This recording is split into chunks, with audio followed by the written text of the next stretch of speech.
Selamat pagi dan salam sejahtera. Pada hari ini saya akan membahaskan berkaitan dengan Digital Citizenship Matters.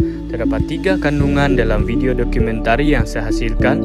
Yang pertama ialah apakah itu kewarganegaraan digital, yang kedua ialah belia dan kewarganegaraan digital, dan yang terakhir ialah mengapakah perlunya kewarganegaraan digital di dalam kehidupan seharian kita. Ayo sama-sama kita saksikan video dokumentari yang saya hasilkan. Kewarganegaraan digital atau lebih dikenali dengan tema Digital Citizenship memberi keprihatinan terhadap teknologi dan masyarakat. Kemunculan sosial media, laman web dan aplikasi baru setiap hari telah mengubah cara berinteraksi untuk mendapatkan maklumat. Digital citizenship adalah konsep yang membantu guru, pemimpin dan ibu bapa memahami apa yang patut diketahui oleh pelajar atau anak-anak atau pengguna teknologi untuk menggunakan teknologi dengan sewajarnya. Digital citizenship lebih daripada sekadar alat mengajar dan merupakan satu cara untuk menyediakan pelajar atau pengguna teknologi untuk menjadi masyarakat yang penuh berteknologi. Dengan adanya semua teknologi ini, pernahkah kita bertanya pada diri sendiri, adakah kita menggunakan teknologi dengan betul, bijak dan berhemah? Seterusnya kita akan membahaskan berkaitan dengan apakah yang dimaksudkan dengan kewarganegaraan digital. Kewarganegaraan digital ini boleh didefinisikan sebagai peraturan-peraturan yang sesuai dan sikap kebertanggungjawaban ke arah menggunakan teknologi dengan betul. Digital citizenship merupakan satu konsep mengenai apa yang pengguna teknologi perlu tahu untuk menggunakan teknologi dengan betul dan beretika. Dalam erti kata lain ialah kebolehan mengelola dan mengawasi tingkah laku dalam menggunakan teknologi dengan mengambil kira nilai-nilai keselamatan, etika, norma dan budaya. Seterusnya kita akan membahaskan berkaitan dengan kesan etika kewarganegaraan digital yang tidak dipatuhi. Yang pertama ialah berkaitan dengan bully cyber ataupun cyberbully.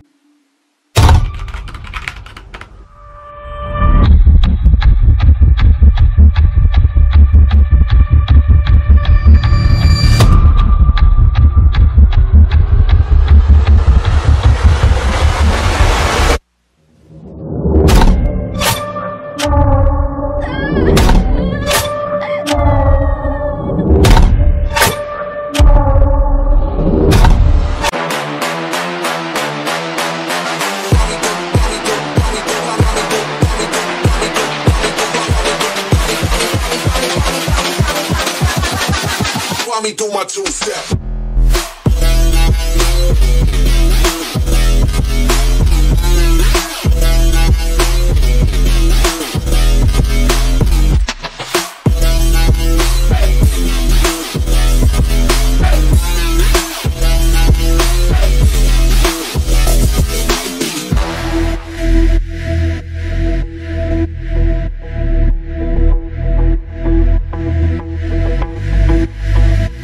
Yang kedua ialah berkaitan dengan penyalahgunaan hak cipta ataupun copyright abuse. 25 unit alat teknologi penserimaan Android Box dirampas menerusi serbuan ke atas 3 premis berasingan di dalam sebuah pusat membeli belah di Kelang, Selangor.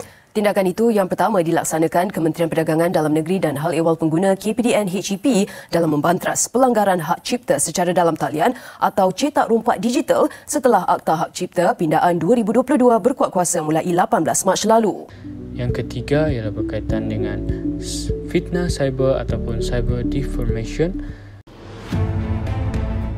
Mahkamah Tinggi memerintahkan Ketua UMNO Bahagian Sungai Besar Jamal Yunus membayar RM300,000 sebagai ganti rugi am, teruk dan teladan kepada Ahli Parlimen Seputih Teresa Kok.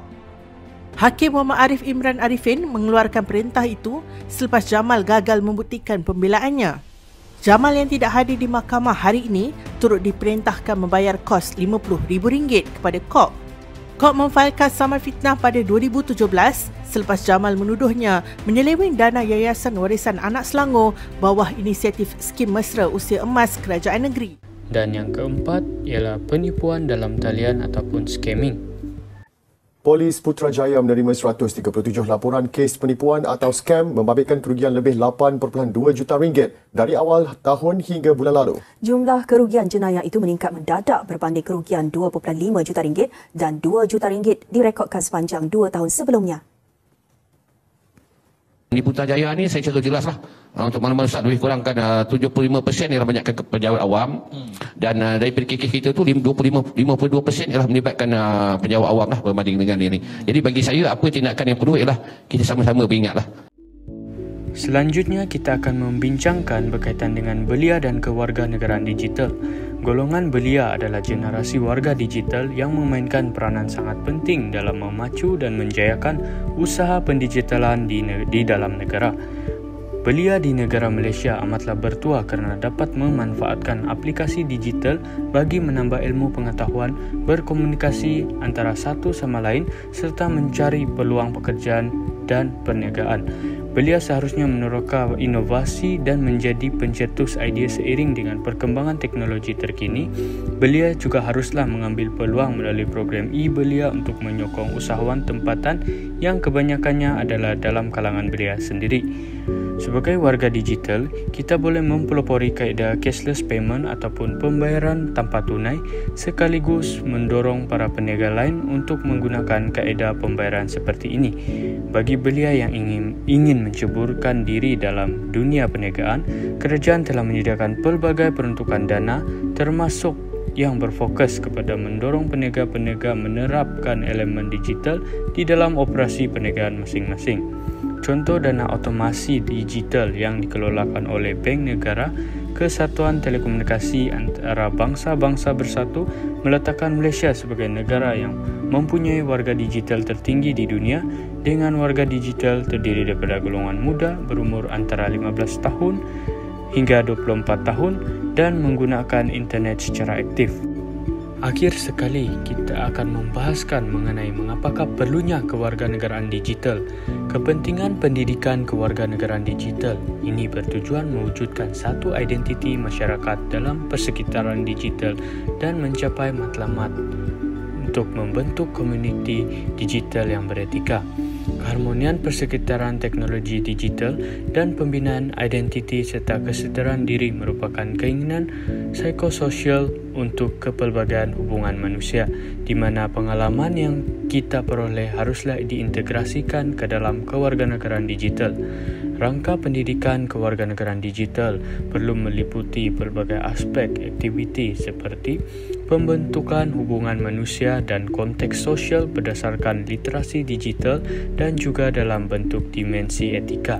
Kita haruslah menjadi warga negara digital yang baik dan menggunakan teknologi dengan penuh tanggungjawab bagi meningkatkan tahap pengetahuan, kemahiran dan kesedaran secara berterusan.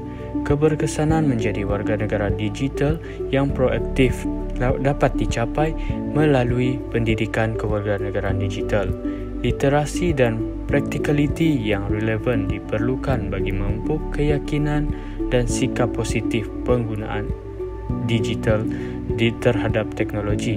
Secara tidak langsung, kesedaran kewarganegaraan digital merupakan satu keperluan yang perlu dipupuk secara berterusan bagi menjamin kesejahteraan diri dan pengguna digital lain ketika menggunakan teknologi digital.